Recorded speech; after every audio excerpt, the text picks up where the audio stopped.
العلم هو النور الهادي والمفتاح لكل الخير من يرد الله به خيرا.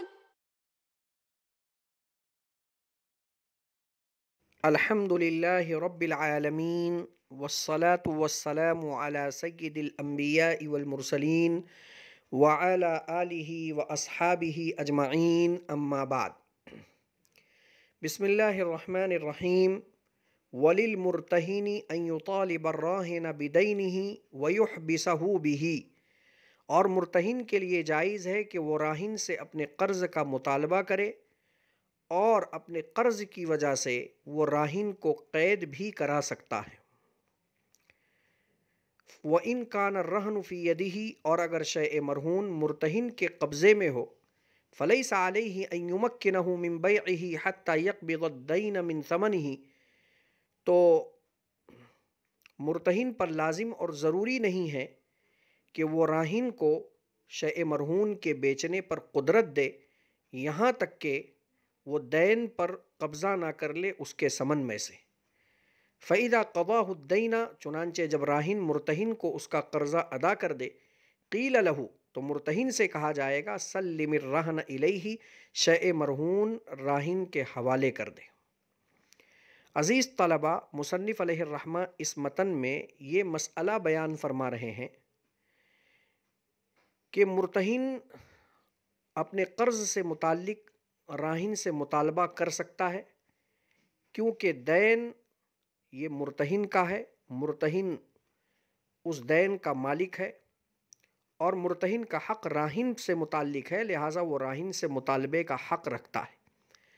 اور اگر راہن قرض ادا کرنے میں ٹال مٹول کرتا ہے اور مرتہن کو اس بات کا اندیشہ اور خدشہ ہو کہ اگر میں نے اس کے خلاف ایکشن نہیں لیا تو میرا حق ڈوب جائے گا، میرا قرض ڈوب جائے گا، تو اب وہ اس قرض کی وجہ سے راہن کو قید بھی کرا سکتا ہے۔ اور اگر یہ شیء مرہون مرتہن کے قبضے میں موجود ہو تو راہن اگر اس سے یہ کہے کہ آپ مجھے اس شیء مرہون کو بیچنے کی اجازت دیں تاکہ میں اس کو بیچ کر آپ کا قرضہ ادا کر دوں، تو مرتہن پر لازم اور ضروری نہیں ہے کہ وہ راہن کو شیء مرہون کے بیچنے کی قدرت دے، اس لیے کہ یہاں اس بات کا اندیشہ بھی ہے کہ ہو سکتا ہے کہ وہ شیء مرہون کو بیچ کر چلتا بنے اور مرتہن کا قرضہ ڈوب جائے۔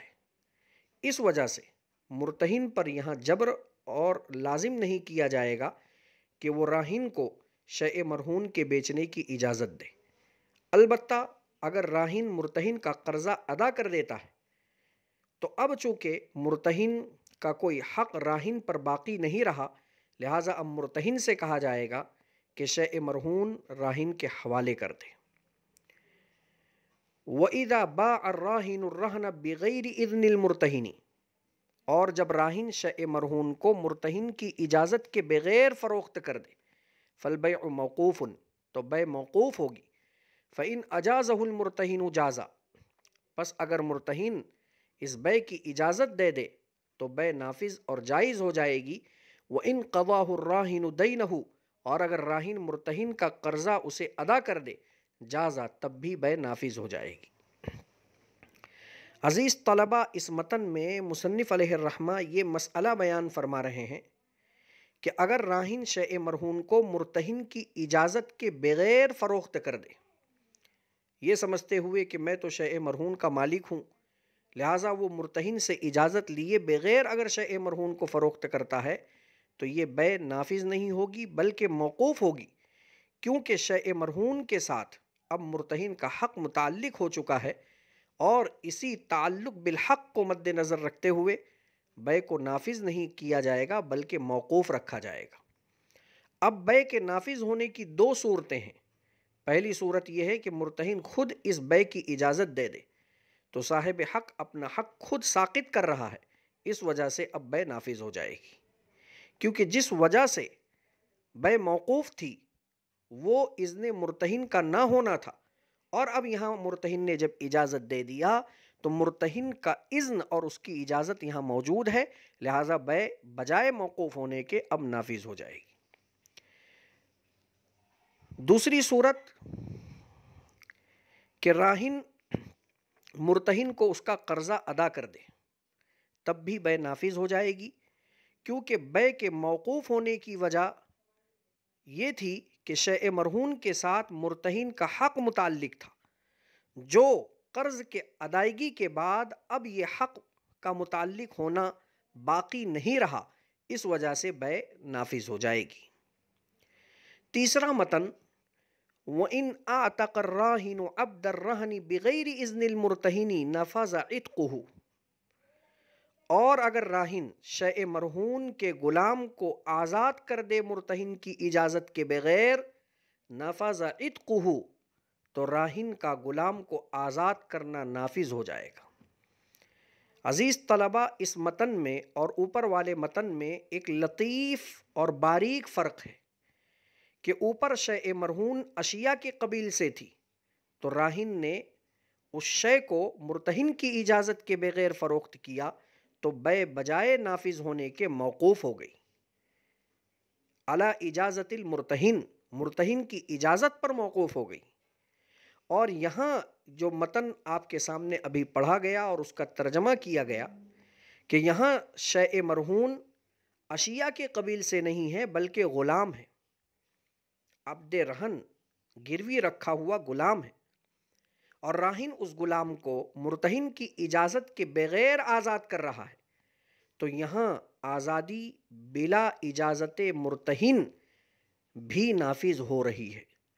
دونوں مسئلوں میں لطیف فرق یہ ہے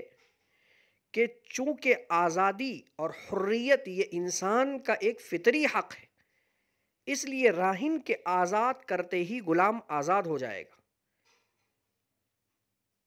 اور آزادی اور غلام کا آزاد ہونا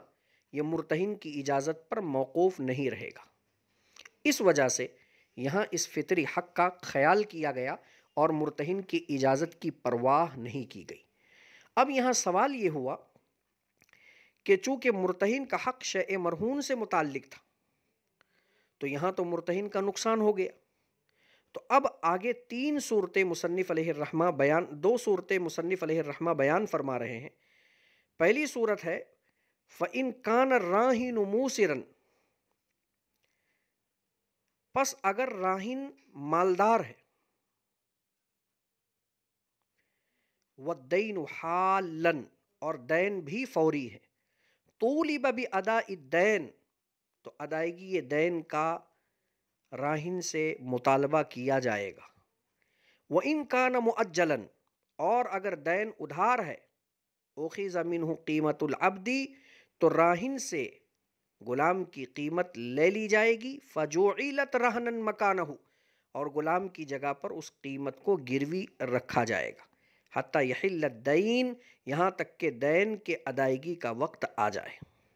یہ پہلی صورت ہے جو مرتہن کے حق کی ادائیگی میں مصنف علیہ الرحمہ نے بیان فرمایا کہ یہ دیکھا جائے گا کہ آزاد کرنے والا راہن اگر مالدار ہے تو کوئی فکر کی بات نہیں ہے۔ اب دین کی دو صورتیں ہوں گی، یا تو دین فوری ہوگا، تو چونکہ یہ مالدار ہے اس کے پاس روپیہ پیسہ ہے، لہٰذا ادائیگی یہ دین کا اس سے مطالبہ کیا جائے گا کہ اب آپ مرتہن کا حق پامال نہ ہو، اس لیے مرتہن کا قرضہ ادا کر دیں۔ اور اگر یہ قرض فوری نہیں تھا، ابھی مدت ادائیگی میں وقت ہے، مہینہ، ڈیڑھ مہینہ، ہفتہ، 15 دن باقی ہے، تو اب اس مالدار راہن سے غلام کی جو بھی قیمت بنتی ہے وہ قیمت لے لی جائے گی، اور غلام کی جگہ پر اس قیمت کو گروی رکھ دیا جائے گا، اور جب دین کی ادائیگی کا وقت آئے گا تو جب وہ دین ادا کر دے گا تو یہ قیمت اسے یعنی مالدار راہن کو واپس کر دی جائے گی۔ دوسری صورت ہے وَإِنْ كَانَ مُعْسِرًا، آزاد کرنے والا راہن اگر تنگ دست تھا، استصع العبد فی قیمتہ، تو غلام اپنی قیمت کے سلسلے میں سعی کرے گا، فقضى به الدین، اور اس کے ذریعے وہ دین کو ادا کرے گا، ثم يرجع العبد علی المولا، پھر آقا سے غلام بعد میں حاصل کر لے گا۔ یعنی اگر آزاد کرنے والا راہن تنگ دست تھا تو چونکہ یہ تو قرضہ ادا نہیں کر سکتا، اس لیے کہ قرض کو ادا کرنے کے لیے پاس میں روپیہ پیسہ ہونا ضروری ہے، اور یہاں آزاد کرنے والا راہن مالدار نہیں ہے، تنگ دست ہے۔ تو چونکہ یہاں آقا نے غلام کے ساتھ میں ایک بھلائی کا معاملہ کیا کہ اسے صفت غلامی سے صفت حریت کی طرف نکالا اور اسے آزادی دے کر گویا نئی زندگی دی، لہٰذا اس احسان کو مد نظر رکھتے ہوئے شریعت نے غلام کو اس بات کا حکم دیا کہ وہ اپنی قیمت کو کمائے، یعنی اس کی جو بھی قیمت تھی غلامی کی حالت میں، وہ محنت کر کے، مزدوری کر کے، تجارت کر کے اسے کمائے، اور اس کے ذریعے وہ مرتہن کا قرضہ ادا کرے۔ اس طریقے سے احسان کرنے والے تنگ دست راہن پر بھی سختی نہیں ہوئی، تنگی نہیں ہوئی، اور چونکہ اسے ایک نعمت حریت ملی ہے، لہٰذا اس قرض کی ادائیگی میں بھی اسے تنگ دلی اور ضیق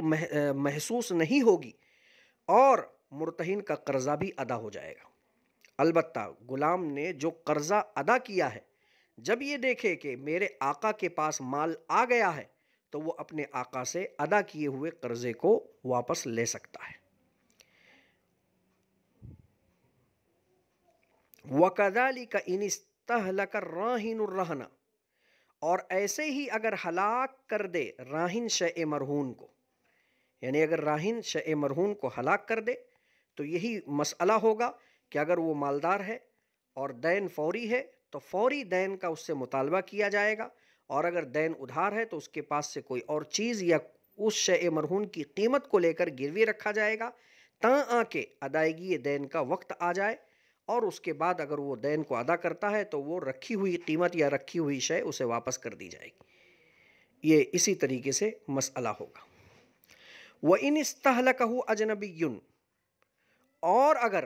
شیء مرہون کو کسی اجنبی نے ہلاک کیا، فَالْمُرْتَهِنُ هُوَ الْخَصْمُ فِي تَضْمِينِهِ، تو مرتہن ہی مد مقابل ہوگا اس سے ضمان لینے کے سلسلے میں۔ فَيَأْخُذُ الْقِيمَةَ، چنانچہ وہ قیمت کو لے گا، فَيَكُونُ الْقِيمَةُ رَهْنًا فِي يَدِهِ، اور اپنے قبضے میں اس قیمت کو گروی بنا کر رکھے گا۔ یعنی اگر شیء مرہون کو کوئی اجنبی شخص ہلاک کر دے تو اب اس سے مقدمہ لڑنا، اس سے بحث و مباحثہ کرنا اور اس کو ضامن ٹھہرانا، یہ سارے امور مرتہن ادا کرے گا، اور اس سے جو بھی قیمت اس کو ملے گی وہ اس قیمت کو گروی بنا کر اپنے قبضے میں رکھے گا، اور جب راہن مرتہن کا قرضہ ادا کر دے گا تو یہ قیمت وہ راہن کو واپس کر دے گا۔ اکتفی علی ھذا القدر۔ السلام علیکم ورحمۃ اللہ وبرکاتہ۔ السلام عليكم، لا تنسوا الإعجاب بالفيديو والاشتراك في القناة تشجيعا لنا لنستمر بنشر المزيد إن شاء الله.